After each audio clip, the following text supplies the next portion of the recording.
Hello, my name's Tim Wright, and this is a canned demo of the webcam and email drama online Caroline. I'm recording this in April 2025, which is almost exactly 25 years after Online Caroline was first published in 2000. What you're looking at here is the registration page where you give your first name, your last name, and an email address. And that's all you need to do to then sign up for a 24 episode drama. And you don't have to use your real name. You can use multiple identity accounts so that you can have a different route through the narrative depending on who you choose to be. But let's hit sign up here and see episode 1. Now you'll see that the webcam window takes a little while to load. That's because it uses a Java app, which isn't supported by browsers of today. Actually, what you see is this. A webcam immediately would come up. You'd see that the date and time is actually yesterday at 10 o'clock at night. So this is a recording of something that happened in Caroline's apartment last night. There's someone else in that room. What you have as a general interface is you have the webcam window. It's silent, there is no audio, although you can get a listing of what is playing in the house. It's supposedly linked into her CD player and therefore will tell you what you think you're hearing. You get a little bit of blurb to introduce you, and you can also have some buttons to tell Caroline how you're feeling. And then we have these various site sections, which I'll move to in a minute. What I will do is let you carry on watching this first episode of what's going on, what you think is going on. Something quite rowdy. Something perhaps a little bit violent.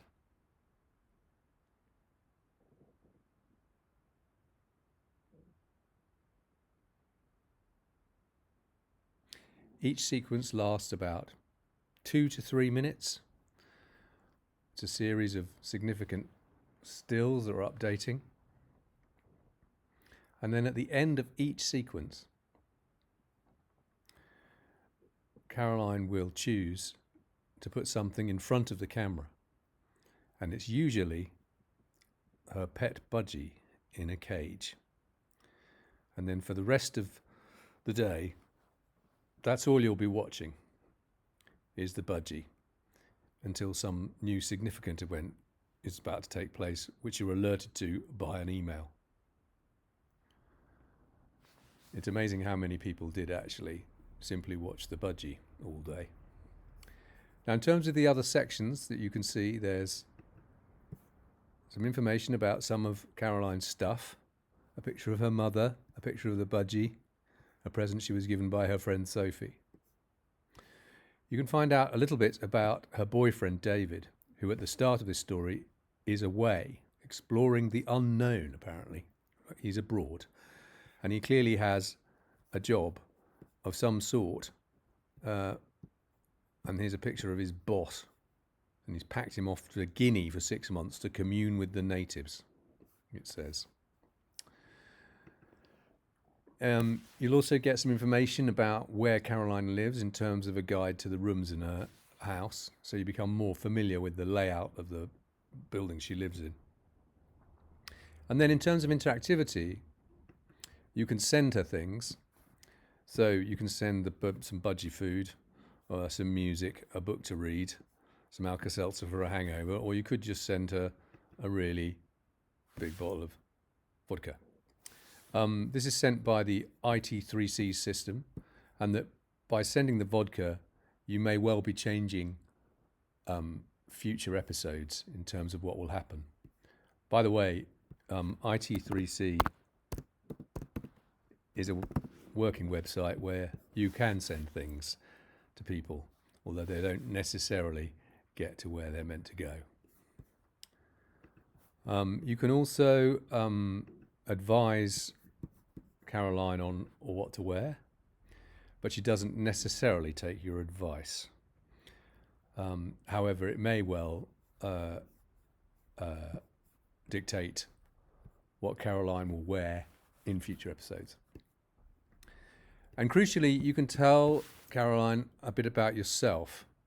And this data is quite important because it's stored in the system and then used to customize the emails that Caroline is going to write to you after every visit. So the more you tell her about herself, the more she can be intimate with you in the way that she communicates with you.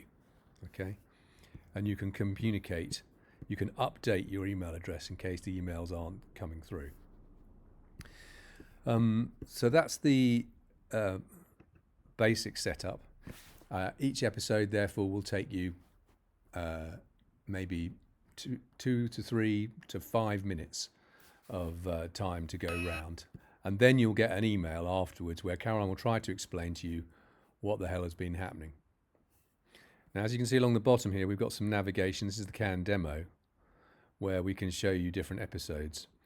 And various events happen. So after you've, by day 5, what you do find is that other characters are introduced to you. This is Sophie, Caroline's best friend, and as you can see, she's quite pregnant. Notice now that this was actually would have had in the original production would have had a little sign up here saying live.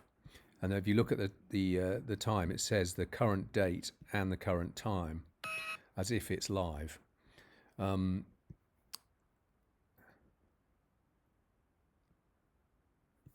So everything in the site has been updated. What's on, the music that's playing, the decisions you can make about suggesting a name for the baby, and all the sections are also updated. So my stuff has more stuff about bathroom toys, kitchen stuff, the type of phone she has. Okay,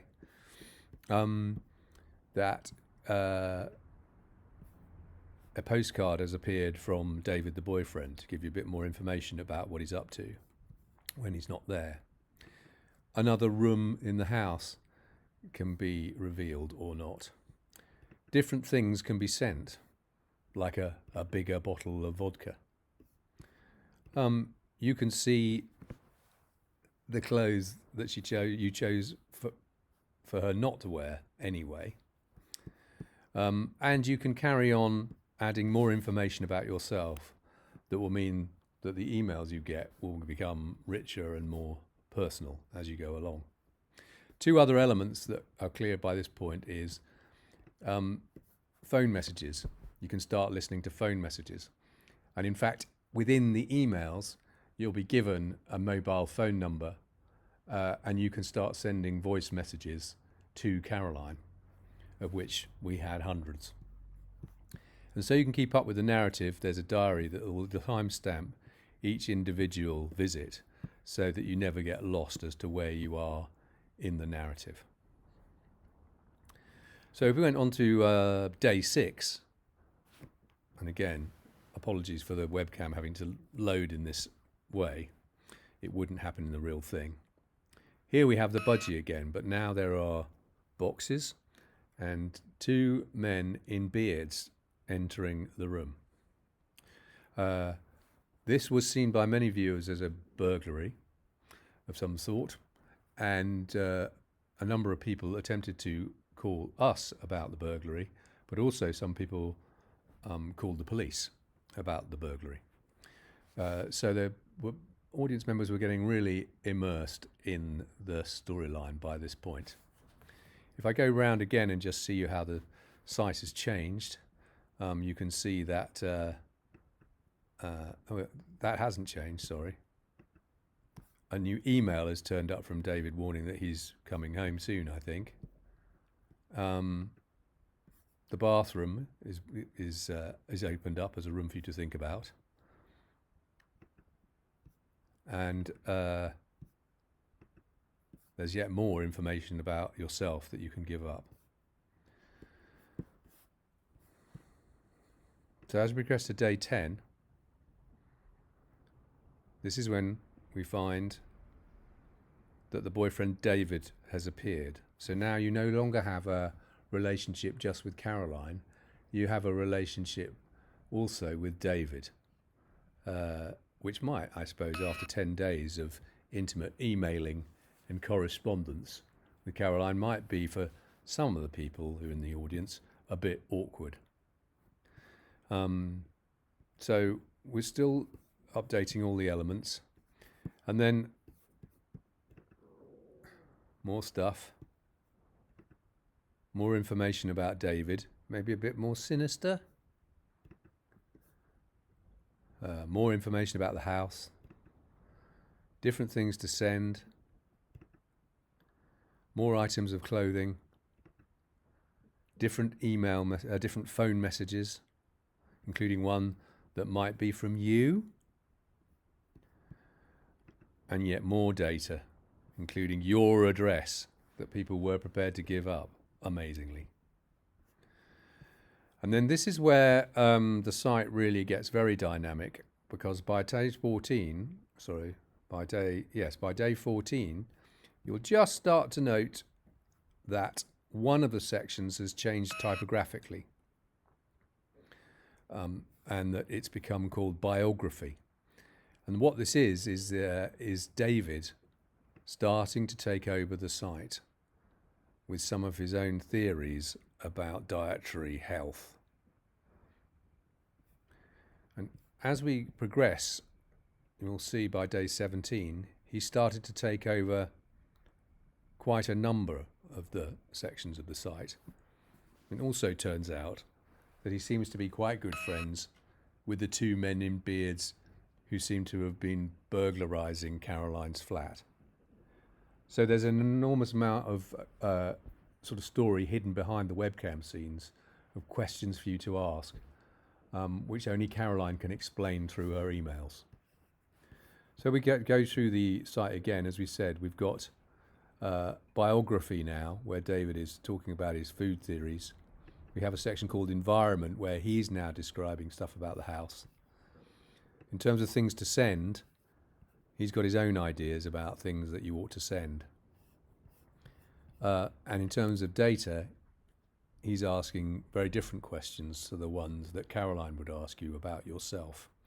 And it's amazing how many people continued to give up information about themselves whilst progressing in a narrative that's getting more and more sinister. By visit 20, he's pretty much taken over the whole site at this point. And he's also subjecting Caroline to some very strange food experiments. So really, the audience have choices at this point about what they need to do in order to help Caroline escape from what is becoming clearly a quite abusive relationship, whilst also dealing with David's takeover of the site. So this is, don't forget, we've got the diary still going of all the episodes, so you never lose sight of where you are in the narrative. More and more information about David, about what he was doing in Guinea, about his own ideas about clothing, his recordings of his voice that he's now leaving on the answer phone for you to listen to, and forms that you'd like to fill in about your own approach to drinking and eating. So by the time we get to near the end of the narrative, the audience really has a choice here, is how to get back to communicating with Caroline rather than David, and decide whether in fact they need to intervene in some way to allow Caroline to escape this environment. So there's quite a lot of responsibility laid onto the audience about how to end this drama. And as in any classic Hitchcockian drama, it ends up with a girl and a gun, as we'll see when she unwraps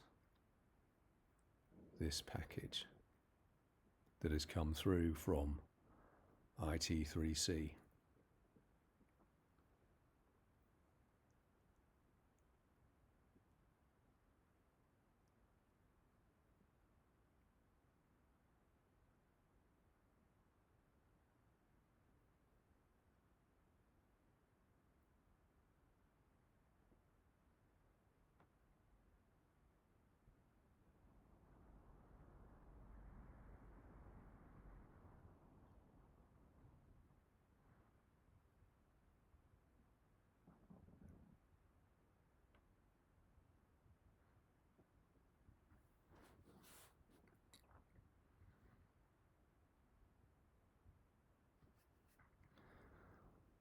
So that's the whole of the sort of how the site works. The one bit that you don't see is the customized emails that come through after every webcam episode that drive the narrative on.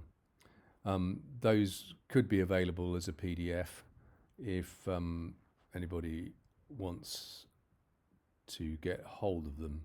They just need to get in touch with me, to Tim Wright of XPT. I think it's best to just finish on credits. Just to say that this project was created by myself and Rob Bevan as part of a company called XPT. Credit to David Hughes, who wrote the web application and content management system that drives the whole thing.